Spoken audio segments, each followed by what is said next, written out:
बिस्मिल्लाहिर्रहमानिर्रहीम। अस्सलामु अलैकुम दोस्तों। डॉक्टर जाकिर नाइक एक इज्तिमा से खिताब कर रहे थे कि उस मौके पर सवाल करने वाले ने डॉक्टर जाकिर नाइक के साहबजादे फारिक नाइक से मुताल्लिक बात की थी और उनके इल्म और दानिश पर सवाल उठा दिया था।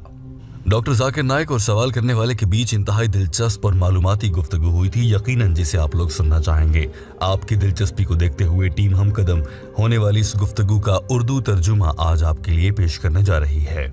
लेकिन उससे पहले हम कदम के नाजरीन के लिए ये जानना बहुत ज़रूरी है कि डॉक्टर जाकिर नाइक के बेटे फारिक नाइक कौन हैं। डॉक्टर जाकिर नाइक के बेटे फारिक नाइक ने दीन इस्लाम से मुताल्लिक सऊदी अरब की आला यूनिवर्सिटी से इल्म हासिल किया है और वो अपनी डिग्रीज मुकम्मल करने के बाद अब अपने वालिद के हमरा दीन इस्लाम की तबलीग का काम करते हैं और वो तेज़ी से एक अच्छे मुबल्लिग के तौर पर उभर रहे हैं। मगर ऐसे में डॉक्टर जाकिर नाइक के बेटे से कुछ गलतियाँ भी हो जाती हैं। ऐसी ही गलती की जानिब इस आदमी की निशानदेही थी और इज्तिमा में सवाल की सूरत में ये शख्स डॉक्टर जाकिर नाइक के बेटे पर इल्जाम लगा रहा था। देखने से और अपने नाम से ये शख्स हिंदू मालूम होता था और इसने अपना तारुफ भी पेश किया था। अपने तारुफ और अपने सवाल में शख्स ने क्या कहा, आइए आपको दिखाते हैं। हैरानकुन बात यह थी कि शख्स ने अपनी गुफ्तगू के आगाज में बहुत ठंडे मिजाज के साथ बड़े प्यार के साथ गुफ्तगू की थी।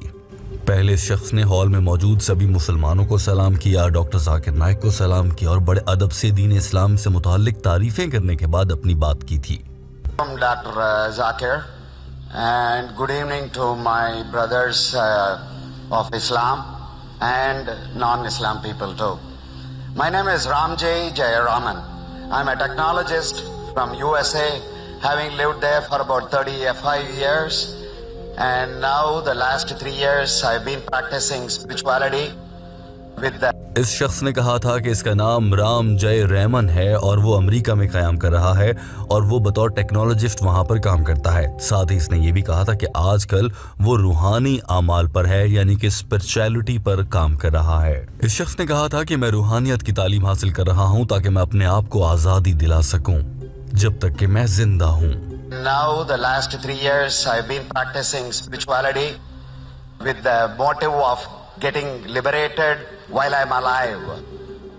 I have read the Quran. I have one of my मैंने कुरान पढ़ा है और मेरा एक दोस्त है जो मेरा बहुत ही अच्छा दोस्त है। वो पिछले 45 साल से मेरा दोस्त है और वो एक सच्चा मुसलमान है। यहाँ पर मेरा सवाल ये है, बल्कि उससे पहले मुझे एक बयान देने दीजिए, उसके बाद मैं अपना सवाल आपके सामने रखूंगा। To understand something, either it is secular or spiritual, we read the book. इस शख्स ने अपने सवाल में कहा कि हमें किसी भी चीज़ को समझने के लिए, किसी भी किताब को समझने के लिए उसकी ज़बान को समझना बहुत ज़रूरी है।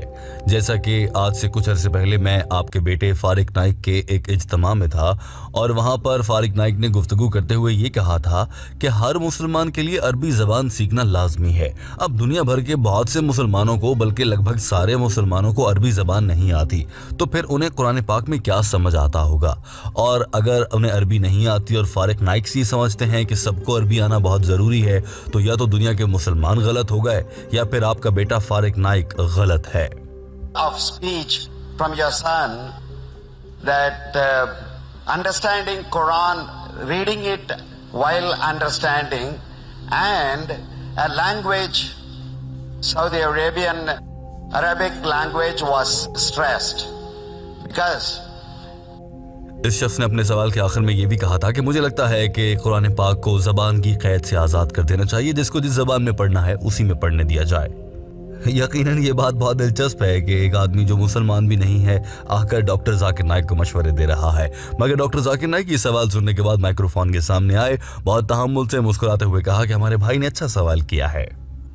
डॉक्टर जाकिर नाइक ने कहा कि अगर आप मेरे बेटे फारिक नाइक की तकरीर सुने जिसमें उन्हें दीन इस्लाम में कुरान पाक को समझकर पढ़ने से मुताल्लिक जोर दिया है, उस तकरीर को अगर आप गौर से सुने तो उन्होंने किसी मौके पर यह नहीं कहा कि आपका ईमान मुकम्मल ही नहीं हो सकता अरबी ज़बान सीखे बगैर, या फिर कहीं पर यह नहीं कहा कि ये लाजमी तरीन जुज़्व है या फिर ये फ़र्ज़ है कि हर मुसलमान अरबी सीखे। अलबत्ता ये ज़रूर कहा गया है कि अगर कोई अरबी सीख कर कुरान पाक को पढ़ता और समझता है तो इससे बेहतर कोई चीज़ नहीं हो सकती।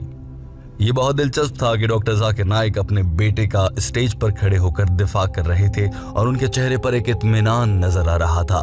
یقیناً بطور مبلغ ڈاکٹر ذاکر نائک کو فخر ہوتا ہوگا کہ وہ دین اسلام کے لیے خدمت کے طور پر دین اسلام کی تبلیغ کرتے ہیں اور یہی کام ان کے صاحبزادے بھی کرتے ہیں۔ ڈاکٹر ذاکر نائک کے الفاظ سن لیجئے۔ Why was there a lecture given by Farik Naik, my son, on the stress of learning Arabic to understand the Quran? And why is it compulsory? If you heard my son's complete speech, he never said it's compulsory for every Muslim should know Arabic. He didn't say that. Knowing Arabic is not a criteria to go to Jannah because I myself don't know Arabic. Doctor Zakir Naik نے اس موقع پر ایک اور انکشاف کیا۔ انہوں نے کہا کہ جنت میں جانے کے لیے کرائیٹیریا ہرگز یہ نہیں ہے کہ لوگوں کو عربی زبان آتی ہو۔ ڈاکٹر ذاکر نائک نے یہاں پر یہ بھی کہا کہ مجھے خود عربی زبان نہیں آتی، میں بس ہلکی پھلکی عربی بول اور سمجھ لیتا ضرور ہوں، یعنی کہ اتنا کہ مجھے قرآن پاک اور بنیادی کچھ چیزیں سمجھ آ جائیں، لیکن مجھے عربی زبان پر مکمل عبور حاصل نہیں ہے۔ ساتھ ہی ڈاکٹر ذاکر نائک نے مسکراتے ہوئے کہا کہ البتہ میرے بیٹے کو عربی زبان آتی ہے اور اس کو اتنی اچھی آتی ہے کہ وہ قرآن پاک کو پڑھتے پڑھتے ساتھ ساتھ ترجمہ بھی کر سکتا ہے، اور یہ کام میں نہیں کر سکتا۔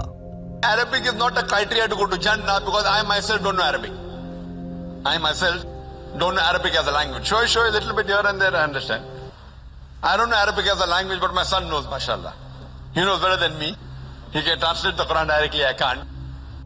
اس موقع پر ڈاکٹر ذاکر نائک نے بطور مبلغ لوگوں کو عربی زبان سیکھنے کی ترغیب بھی دی، اور انہوں نے کہا کہ جب آپ قرآن پاک کو عربی زبان میں سمجھ کر پڑھتے ہیں تو قرآن پاک کا پیغام آپ کے دلوں میں مکمل طور پر اتر جاتا ہے۔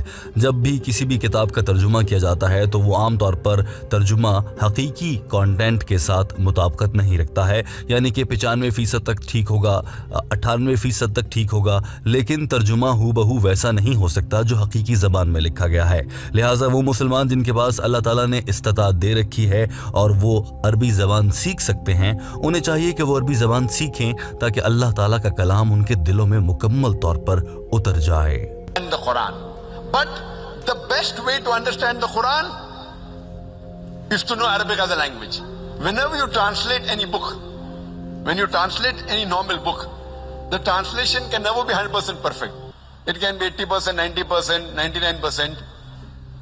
More difficult the language, more pure is the language, more difficult is the translation. اس موقع پر ڈاکٹر ذاکر نائک نے یہ بھی بتایا کہ دنیا کی سب سے مشکل ترین کتاب جس کا ترجمہ کرنا بہت مشکل ہو جاتا ہے وہ قرآن مجید ہے، اور یہ عربی زبان کی ایک بہت بڑی خصوصیت ہے، اور یہ پاک کلام اللہ کی جانب سے اپنے آخری نبی پر نازل فرمایا گیا۔ ڈاکٹر ذاکر نائک نے اپنے بیٹے کے بیان پر وضاحت دیتے ہوئے یہ بھی کہا کہ انہوں نے کہا ہے کہ اگر آپ کو عربی زبان نہیں آتی تو آپ اپنی مقامی زبان میں جو آپ کو سمجھ آتی ہے اس میں ترجمہ کیا گیا قرآن پاک ضرور پڑھیں تاکہ آپ کو معلوم ہو کہ آپ جو پڑھ رہے ہیں اس کا مطلب کیا ہے۔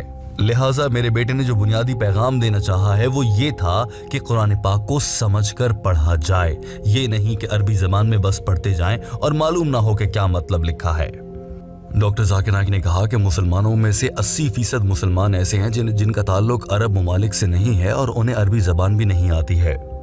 میرے بیٹے کی جانب سے یہ کہنا کہ عربی سیکھ کر پڑھا جائے، اس سے سب سے بڑا فائدہ یہ ہوگا کہ قرآن پاک اس وقت دنیا میں سب سے زیادہ پڑھے جانے والی کتاب ہے، لیکن سمجھنے والے بہت کم باقی ہیں۔ اگر لوگ عربی زبان سیکھ جائیں گے تو وہ قرآن مجید کو سمجھ بھی سکیں گے، اور دنیا کے 80% مسلمان جب قرآن پاک کو سمجھیں گے تو اس پر عمل بھی کریں گے، اور یقیناً قرآن پاک میں دی گئے احکامات پر عمل کرنے سے یہ دنیا امن کا گہوارہ بن جائے گی، اور لفظ اسلام یعنی کہ پیس کے طور پر پوری دنیا پر غالب آ جائے گا۔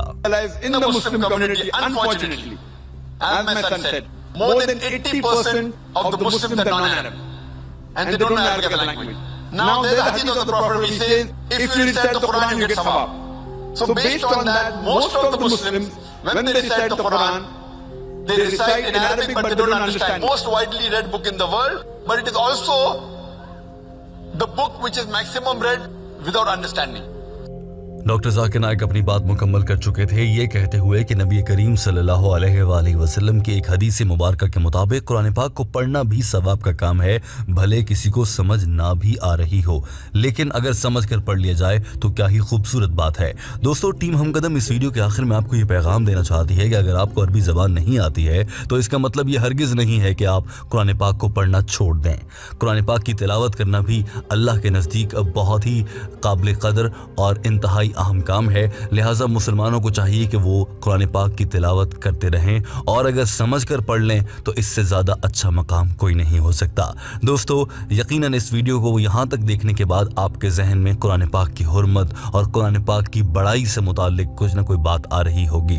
टीम हमकदम इस वीडियो के आखिर में आपसे जानना चाहती है कि आपको ये कब मौका मिला था आखिरी बार जब आपने अल्लाह के इस पाक कलाम को खोल कर इसको पढ़ा, सीने से लगाया, माथे से अदब से लगाने के बाद रख दिया। दोस्तों, कुरान मजीद की तिलावत करने का आपको आखिरी बार मौका कब मिला?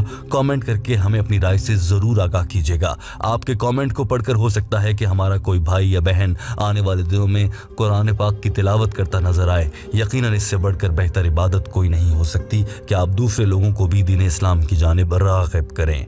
वीडियो देखने का बहुत शुक्रिया। हमारे चैनल हमकदम को सब्सक्राइब कर लीजिए ताकि ऐसी ही मज़ीद वीडियोज़ आप तक पहुँचती रहें।